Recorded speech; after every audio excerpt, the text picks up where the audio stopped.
contrário do que apregoam os juspositivistas, um direito não é concedido pela boa vontade de governantes, mas sim é algo que surge naturalmente. Como vimos nos primeiros vídeos desta série, do fato de que recursos são escassos, de que podemos entender isso e de que somos capazes de argumentar, é que decorre o direito natural à propriedade privada, a rigor, nosso único direito. O simples ato de argumentar já implica o reconhecimento da autopropriedade dos interlocutores.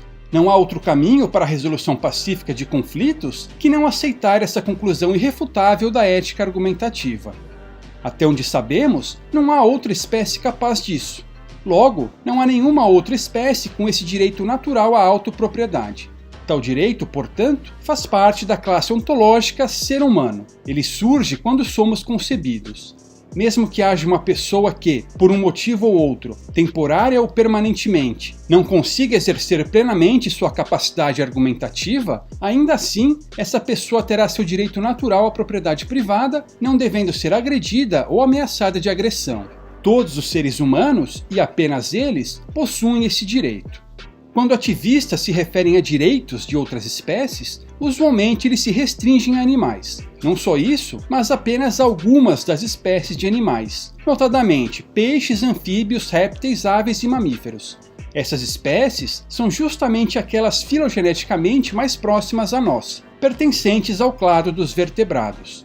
O argumento dos ativistas é que tais espécies têm um sistema nervoso mais desenvolvido e são capazes de sentir emoções como medo, sofrimento e dor. Essa delimitação, contudo, é arbitrária e também indica um antropocentrismo. E por que então não estender esse conceito para todos os animais? Há ativistas mais radicais que defendem isso. Essa posição implica que ninguém tem o direito de pisar em uma barata ou matar um mosquito transmissor de doenças, o que é um absurdo. E por que não direitos vegetais também? Há cientistas como Mônica Galliano que alegam que plantas são inteligentes. Aqueles como Gloria Muddy e Heather Brown Harding, que inclusive dizem que vegetais têm um mecanismo de sinalização contra a herbivoria semelhante a um sistema nervoso e são capazes de sentir algo análogo à dor. Mas por que parar em animais e plantas? Por que não incluir fungos, bactérias ou mesmo vírus?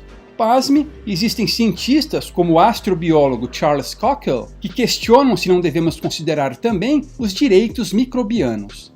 Se a ideia desses pseudodireitos for estendida para todos os seres vivos, rapidamente desapareceríamos. Uma vez aceita essa ideia errônea de que outras espécies têm direitos, não há nenhum critério lógico para decidirmos onde parar e caímos em um terreno escorregadio que nos leva à extinção. Ué, mas não era a extinção que esses ativistas queriam evitar? Ou tudo bem se for a nossa espécie? Veja, um direito implica um dever. Se eu tenho direito à minha autopropriedade, isto é, de não ser agredido, tenho o dever de não agredir os outros. Assim, uma pessoa que mata outra deve ser responsabilizada e julgada por assassinato. Mas se aceitarmos esses pseudodireitos animais? Ora, se animais têm direitos, eles têm deveres também. Nesse caso, se um cão caçar e matar um gato, ele deve ser preso e julgado por assassinato? Se a resposta for sim, o cachorro deve ser considerado um assassino e punido de acordo, o que não tem cabimento. Se a resposta for não, isso implica que homens e animais são diferentes.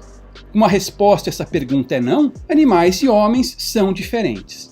Se são diferentes, não podem ter o mesmo direito à autopropriedade e não podem estar sujeitos às mesmas leis. Aliás, essa discussão só existe porque animais e homens são diferentes. Antes do aparecimento de nossa espécie, este debate não existia.